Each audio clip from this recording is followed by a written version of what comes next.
ാക്കൂ. അപ്പൊ കാന്തപുരത്തിന് നബി തങ്ങളുമായി വലിയ ബന്ധമാണ് സ്ഥാപിക്കാൻ വേണ്ടി കഴിഞ്ഞ വർഷങ്ങളായി വ്യവസ്ഥാപിതമായ നിലയിൽ പ്രവർത്തനം നടത്തിക്കൊണ്ടിരിക്കുക. കാന്തപുരം ഇടയ്ക്ക് കാന്തപുരത്തിന് തങ്ങളിൽ സ്വപ്നം കാണുന്ന അനവധി ആൾക്കാരുടെ ഒരു കൂട്ടത്തിൽ ഉണ്ടെന്ന് മാത്രമല്ല, വളരെ കൗതുകകരമായ സ്വപ്നങ്ങളുടെ കഥകളാണ് വ്യാപകമായി വിപണിയിൽ വിറ്റഴിച്ചുകൊണ്ടിരിക്കുന്നത്. കാന്തപുരവും മർക്കസും എന്ന പേരിൽ പുറത്തിറക്കിയ ഒരു സീഡിയിൽ പറയുന്ന ആശയം എന്താണെന്നോ, ഒരു ഈക്കക്കാരൻ നേതാവ് നബി സല്ലല്ലാഹു അലൈഹി വസല്ലം സ്വപ്നം കാണാൻ ആഗ്രഹിച്ചു.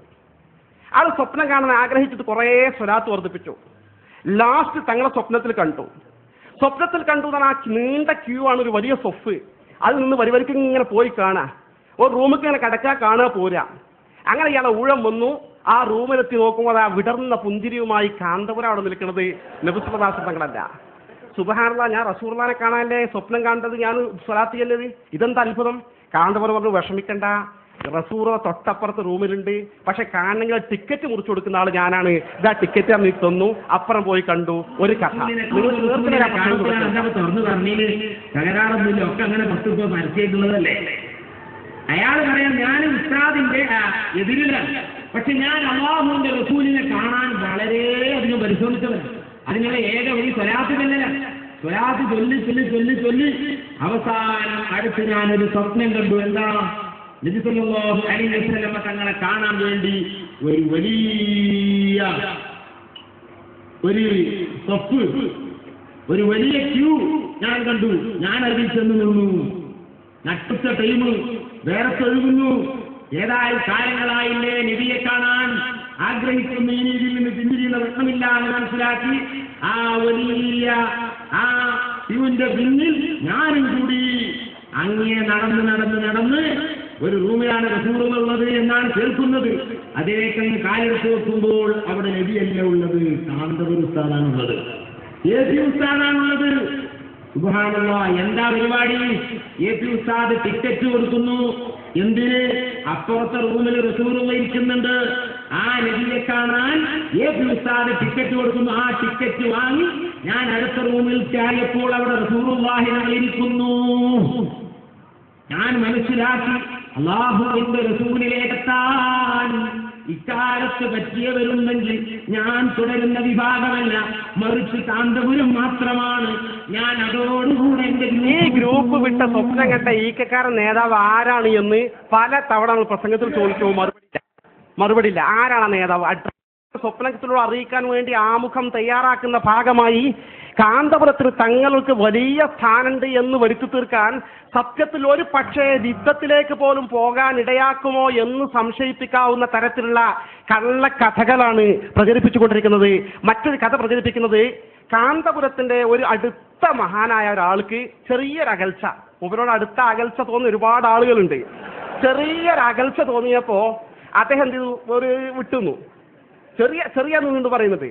അപ്പൊ അദ്ദേഹം അന്ന് രാത്രി സ്വപ്നം കണ്ടു, ഹബീബായ അഷ്റഫുൽ ഖൽഖ് മുഹമ്മദ് മുസ്തഫ തങ്ങളെ സ്വപ്നം കണ്ടപ്പോ തങ്ങൾ സ്വപ്നത്തിലാണ് പറയാ, അബൂബക്കർ സിദ്ദീഖ് റളിയല്ലാഹുവിന്റെ ഫളീലത്ത് ഇങ്ങനെയാണ് അബൂബക്കർ സിദ്ദീഖിന്റെ ഫളീലത്ത് എങ്ങനെ പറയാ? ഹദീസുണ്ട്, ഞാൻ സമയം ചുരുക്കുക. അപ്പൊ ഇയാൾ വിചാരിച്ചു, പടച്ചോനെ, ഞാൻ അബൂബക്കർ സിദ്ദീഖിന്റെ ഫളീലത്ത് എനിക്കൊരു സംശയമല്ലല്ലോ, സ്വർഗ്ഗക്കാരനല്ലേ, എന്തിനാ തങ്ങൾ എന്നോട് പറയണത്? അപ്പോഴാണ് എനിക്ക് മനസ്സിലായത്, അബൂബക്കർ സിദ്ദീഖ് റളിയല്ലാഹുവിനെ കുറിച്ചല്ല തങ്ങൾ ഈ പറയുന്നത്, ഷെയ്ഖ് അബൂബക്കറിനെ കുറിച്ചാണ് ഈ പറയുന്നത് എന്ന് എനിക്ക് ബോധ്യപ്പെട്ടു എന്ന് അദ്ദേഹം സ്ഥിരീകരിക്കുന്നു. നോക്കൂ, നിങ്ങൾ കള്ളക്കഥ പ്രചരിപ്പിക്കുന്നു, സ്വപ്ന കഥ.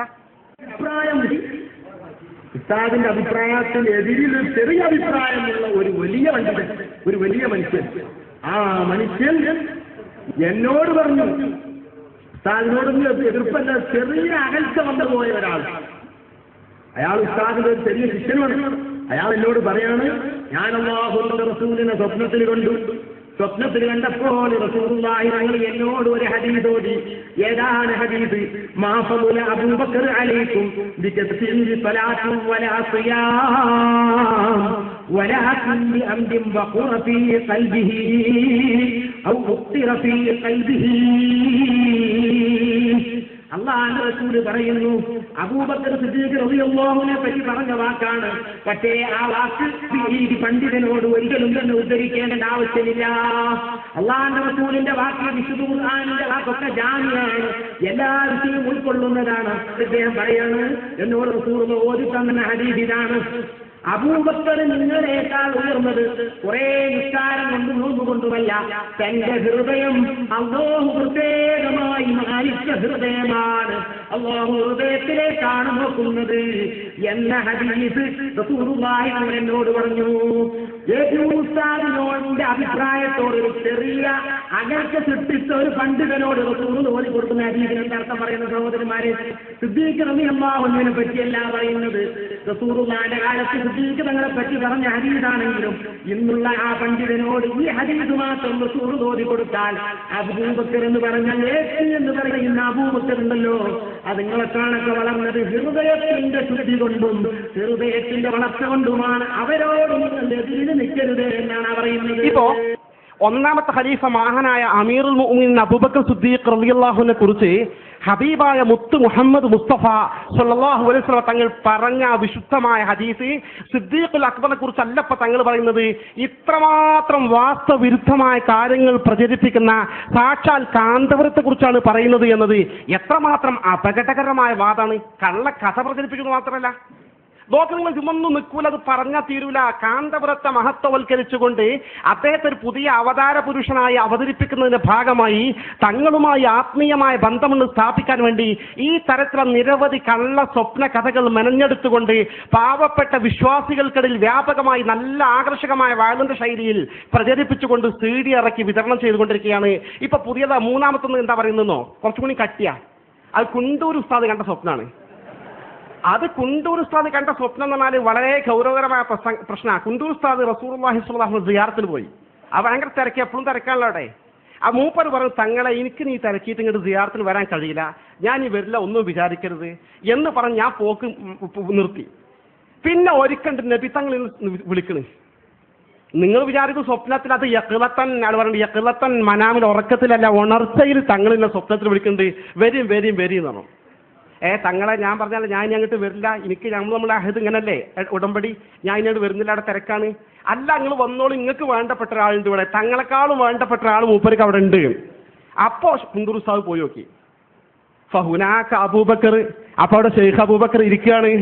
ഇതാണ് ഈ സ്വപ്ന കഥയുടെ ഉള്ളടക്കം. നിങ്ങൾ പരിശോധിച്ച്, നിങ്ങൾ ബുദ്ധിയുള്ള ആളുകളല്ലോ, നിഷ്പക്ഷമായി ചിന്തിക്കുന്ന നമ്മുടെ പ്രവർത്തകരെ മാത്രമല്ല, ഇത് സുന്നത്ത് ജമാഅത്തിന്റെ നിഷ്കളങ്കരായ ഒരു കൂട്ടം നല്ല പ്രവർത്തകന്മാർ കാന്തപുരം സത്യത്തിന്റെ വിഭാഗമാണ് വിചാരിച്ച് കൂടിയിട്ടുണ്ട്.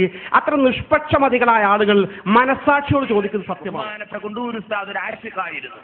ഞാൻ ഉസ്താദിനോട് ചോദിച്ചു, റസൂലുള്ളാഹി സ്വല്ലല്ലാഹു അലൈഹി വസല്ലം തങ്ങൾ നിങ്ങളെ റൗലേക്ക് വിളിച്ചിരുന്നോ? ഒരു സദസ്സെന്നാ ഞാൻ ചോദിച്ചത്. അപ്പൊ അറബിയിൽ എന്നോട് മറുപടി പറഞ്ഞു, അതെ വിളിച്ചിട്ടുണ്ട്. ആ സദസ്സിലേക്ക് ഞാൻ മദീനത്ത് ചെന്നാൽ തിക്കും തിരക്കും കൂടി ഇനി നബിന്റെ അടുത്തേക്ക് വരൂല എന്ന് ഞാൻ തീരുമാനം നബിനോട് തന്നെ പറഞ്ഞതാ.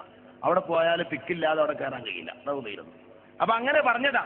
നബി സല്ലല്ലാഹു അലൈഹി വസല്ലം തങ്ങളോട് ആ കരാറിലാണ് ഞാൻ നാട്ടിൽ പോന്നീന്. പിറ്റത്തെ ഹജ്ജിന് പോയപ്പോ തിരക്കുള്ള സ്ഥലത്ത് നിന്ന് ഞാൻ അങ്ങോട്ട് മാറി ബാബുസലാമിലൂടെ ഞാൻ റൗദയിലേക്ക് പോകാനുള്ള താല്പര്യത്തിൽ ഇങ്ങനെ നോക്കി നിൽക്കാം. പക്ഷേ തിക്കുണ്ടായതുകൊണ്ട് വരൂല പറഞ്ഞല്ലേ. അപ്പോൾ റസൂലുള്ളാഹി തങ്ങൾ എന്നെ മാടി വിളിച്ചു. സ്വപ്നമല്ല സഹോദരന്മാരെ, സ്വപ്നമല്ലേ പറയുന്നത്, എന്നെ മാടി വിളിച്ചു. നിങ്ങൾക്ക് ഇഷ്ടപ്പെട്ടവർ ഇവിടെ ഉണ്ടെന്ന നിലക്ക് റസൂൽ എന്നെ മാടി വിളിച്ചു. ഞാൻ പറഞ്ഞു അവിടെ തിക്കും തിരക്കുമാണ്. കൊണ്ടൂർ സാഹ് പറയാ, അറബിയിൽ എന്നോട് പറഞ്ഞതാ. അപ്പൊ റസൂലുള്ള പറഞ്ഞു, അതിന് പരിഹാരമുണ്ട്, നിങ്ങൾ ഇങ്ങോട്ട് വരിക. ഞാൻ ആ ബാബുസലാമിലൂടെ അങ്ങ് ചെന്നപ്പോൾ കുണ്ടൂർ ഉസ്താദിനോട് പറഞ്ഞ വാക്കാ ഞാൻ പറഞ്ഞു, ഫൗനാക ഷെയ്ഖ് അബൂബക്കർ, അവിടെ ബഹുമാനപ്പെട്ട എ പി ഉസ്താദ് ഇരിക്കുന്നുണ്ട്, അവിടേക്കാണ് എന്നെ വിളിച്ചത്. പിന്നെ റസൂലുള്ളാഹിയില്ല. നോക്ക് നിങ്ങൾ, ഈ തരത്തിലുള്ള ഒരുപാട് ബോധപൂർവമായ കള്ളക്കഥകൾ ഹബീബായ മുത്ത് മുഹമ്മദ് മുസ്തഫ സ്വല്ലല്ലാഹു അലൈഹി വസല്ലമയുമായി ബന്ധപ്പെട്ട് കെട്ടി മെനഞ്ഞുണ്ടാക്കി അത് പ്രചരിപ്പിച്ച് ജനങ്ങൾക്കിടയിൽ ഉറപ്പിച്ച ശേഷമാണ് അവസാനം പറയുന്നത് നബി സല്ലല്ലാഹു അലൈഹി വസല്ലമ തങ്ങൾ പലവട്ടം സമ്മതം കൊടുക്കാൻ ശ്രമിച്ചു, പക്ഷെ ആരും ചോദിച്ച് സമ്മതം കൊടുത്തില്ല. അവസാനം തങ്ങൾ മദീന നേരിട്ട് സമ്മതം കൊടുത്തിട്ടാണ് ഈ മുടി കാന്തപുരത്തിന് കൈമാറുന്നത് എന്ന് അറബിയുടെ പരിഭാഷകനായ പേരോട് അബ്ദുറഹ്മാൻ സഖാഫി വ്യക്തമാക്കുന്നു. സംഭവം